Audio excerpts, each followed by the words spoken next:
We live in a world increasingly shaped by technology. We celebrate its marvels, the instant connections, the boundless information, the unimaginable possibilities. But is there a darker side to this digital revolution, one where our data isn't ours to own, but a form of rent paid to unseen lords? This is precisely the question posed by economist Yanis Varoufakis, who argues that we're witnessing the birth of a new socio-economic order, technofeudalism. Before we delve into the intricacies of technofeudalism, it's crucial to understand the man who brought it to our attention, Yanis Varoufakis. An economist, academic, and former finance minister of Greece, Varoufakis isn't your typical ivory tower intellectual. His insights stem not just from academic rigor, but from a life interwoven with the realities of economic turmoil, technological disruption, and social change. Varoufakis's worldview was shaped early on by a man who witnessed firsthand the tumultuous dance between technology and society, his father. A steel worker in post-war Greece, his father saw his factory transformed by automation. Machines arrived, promising progress, but casting a shadow of uncertainty over the livelihoods of countless workers. This early exposure to technology's double-edged sword left a lasting impression on young Yanis. He saw how innovation, while holding the potential for advancement, could also be a tool for displacement, even exploitation. These experiences instilled in him a profound question, one that would later define his work. Who truly benefits from technological progress? Is it the masses, promised a brighter future? Or is it a select few who control the levers of this new digital age, accumulating wealth and power while the rest struggle to keep up? This fundamental question, born from personal observation and fueled by intellectual curiosity, would later lead Varoufakis to explore the complex relationship between technology, capital, and the very fabric of our social order. It is in this exploration that we find the genesis of his concept of technofeudalism. Driven by that early question of technological equity, Varoufakis embarked on a journey to understand the forces shaping our economic landscape. He delved into the history of capitalism, not as a static ideology, but as a dynamic, evolving system, constantly adapting, morphing, and yes, even exploiting. Varoufakis argues that throughout history, capitalism has cycled through distinct phases, each characterized by a dominant form of capital. There was the age of mercantile capital, driven by trade and exploration. Then came the era of industrial capital, powered by factories and mass production. And now we find ourselves in the midst of a new phase, one where data reigns supreme. But here's the catch. Each transition hasn't necessarily been equitable.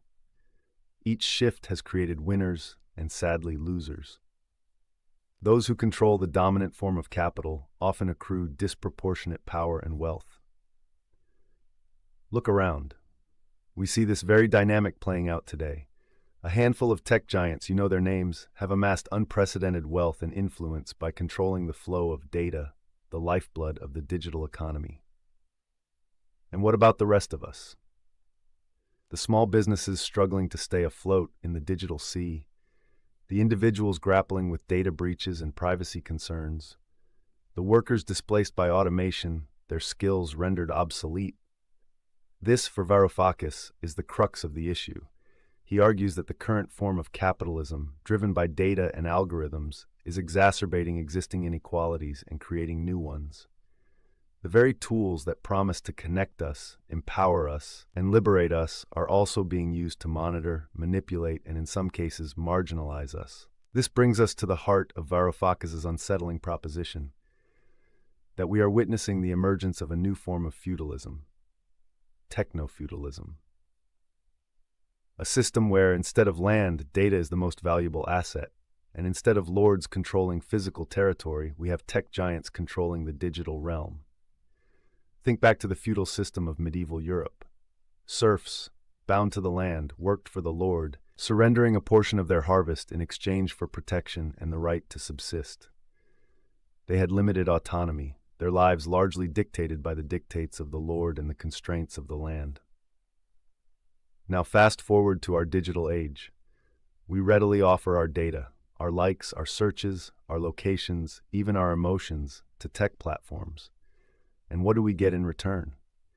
Access to services, entertainment, and connection. But are we truly free in this exchange? Varoufakis argues that we are becoming increasingly reliant on these platforms, not just for convenience, but for essential services, communication, information, even our livelihoods.